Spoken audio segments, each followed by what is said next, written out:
Radio V. Radio in TV. Radio in TV.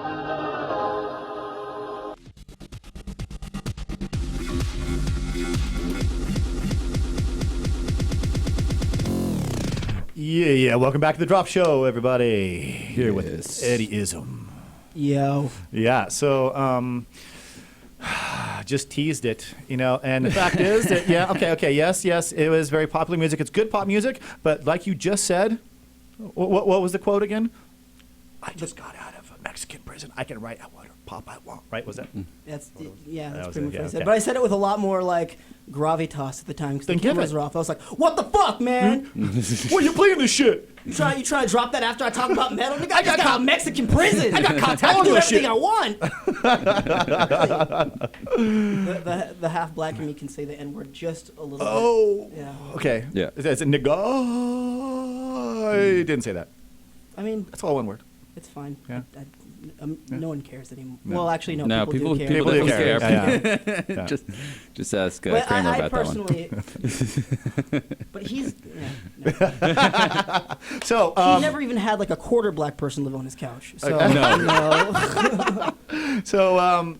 no. we got a little bit left of the show, and so there's some serious shit that he went down through. He's been touring, he's been playing out a bit. Next thing I saw on the memes was, oh shit, I am in prison. Please tell us the story. Well, It's a good start to a story. That is Mexican Or prison. it could be a bad start. Yeah, well, Usually, first of actually, it's all- a bad start to a story. yeah. For the person involved. or like a Great for joke. us. yeah. Like, one time in Mexican prison. I'm going to use that instead of like one time at band camp, one time in Mexican prison. Uh-huh. Can you speak Spanish? Poquito. Muy poquito. Primera día en Mexico, yo aprender nada. But anyway, Okay. I had to learn everything actually in prison, which was it was intense. And in fact, I just got back. It's been about a month that I've been... Do we have any imagery of in prison? I think there's like a mug shot. There's or the something. mug shot So that they mug shot have video of the came 5 of through. us. I think, it should be The prison. Sayulita 5. Okay, let's see the lineup here. Yeah. There we are. Here we are. Yeah, It was him. too soon to be. Nayarit local news. Yeah, that's me looking not too happy. Not happy at all. Nope. Um, And this is a lineup of. So those assholes on either side are the Nayarit State Police, and they're essentially just the militarized ring of the Zeta cartel. The cartel and the police there are one and the same. And what happened to us was essentially extortion. We were actually the venue I was at, Zen Garden in Sayulita. So you were performing down there. Yeah, I was performing down there around BPM Festival around the beginning of last year, and it was a great gig. I had a little residency for a short time before I went and played the rest of the shows for BPM at this place called Zen Garden, and it seemed like it was going to be a great thing. Zen. You end up in prison from Zen. How does Zen that Garden, work? right? Well, Yeah. there's a lot to be said about that because despite all the negative, I mean, I got a lot from the actual experience. Mm-hmm. I mean, it was terrifying. It really was, and I still haven't completely recovered from it, actually. And that's kind of what I'm dealing with right now is I mean, I've only been back for a month, and fitting back into society is kind of a thing.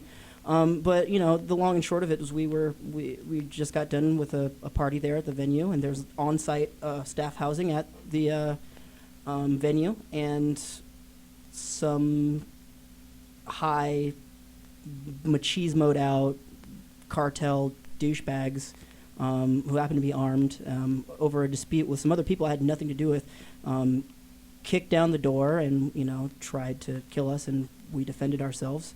And the man unfortunately lost his life. And When they were after? the people that broke in, Okay. we handled the situation. Me and one of the other people that was there, they arrested everybody there. One guy was actually sleeping, and they took him in too. And really, we had surveillance footage, we had witnesses, we had everything that would have absolved us, but it's Mexico. Yeah.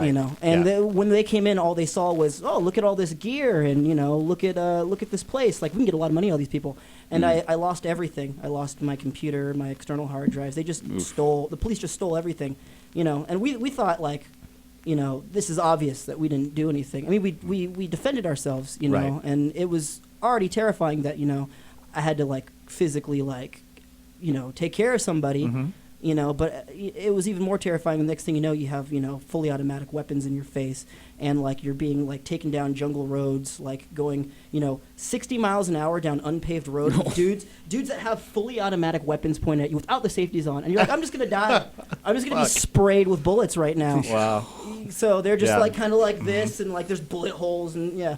So, what I thought would just be like a little bit of questioning turned into a 6-month ordeal. 6 months. 6 months, yeah. And so, so you have a meeting tomorrow with a very respected nude agency called. Yeah, I'm meeting with somebody who writes for Vice.com. It's a really informal thing. We're just going to kind of talk about it. And I think the perspective they want is kind of like the difference between the U.S. and Mexican prison system, and kind of my personal story, because it's not that often that like DJ gets sent to Mexican prison for murder. For sure. No, it sounds like a big story. That was the thing. Right. They tried to give me 45 years. I was in there every day of my life thinking I won't be out until I'm in my 70s if I get out. Like 45 years for first-degree murder, and it was just a total bullshit charge that they wanted to throw in because they thought they had money. And I didn't have any money. The money I have, they now have. It took $320,000 for us to get out. But how many of you? There was originally. There were 7, 5 were arrested, and me and the other guy stayed for 6 months because we're the only people that handled the 2 guys that came in. And honestly, I think it was one of the like spiritually one of the best things that could ever happen to me. Like, if I'm being completely honest, so much I really got in touch with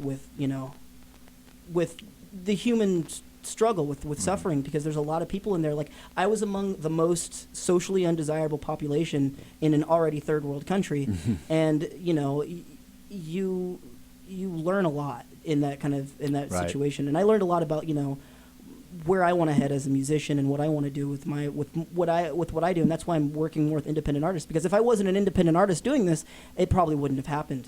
So I'm trying my best to actually find those people who are struggling and take those weird ass gigs down in Mexico or wherever the hell they might be. They get them into trouble, and actually, creating a substrate for them.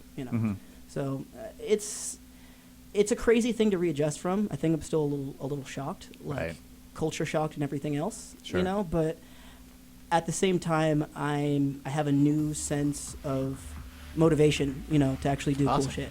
Well, let's have this story. This show motivates others who are up and coming to be a part of your collective, which is Musicians Ego, right? Is this what it is? That's one group, and then there's Izm. That's just what I do. I mean, it's you're a part of me, and I'm a part of you. Right on. Like Jesus. Sounds dirty. Sounds like Christian epic right to me.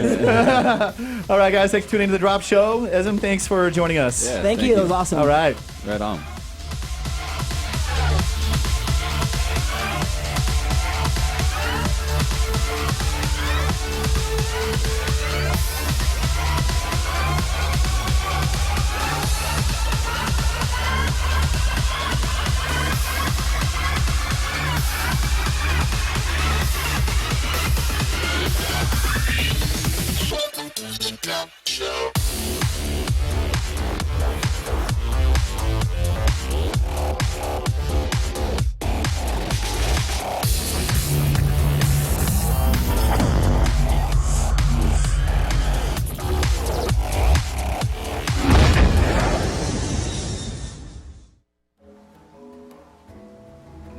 You are watching TRadioV, Radio and TV.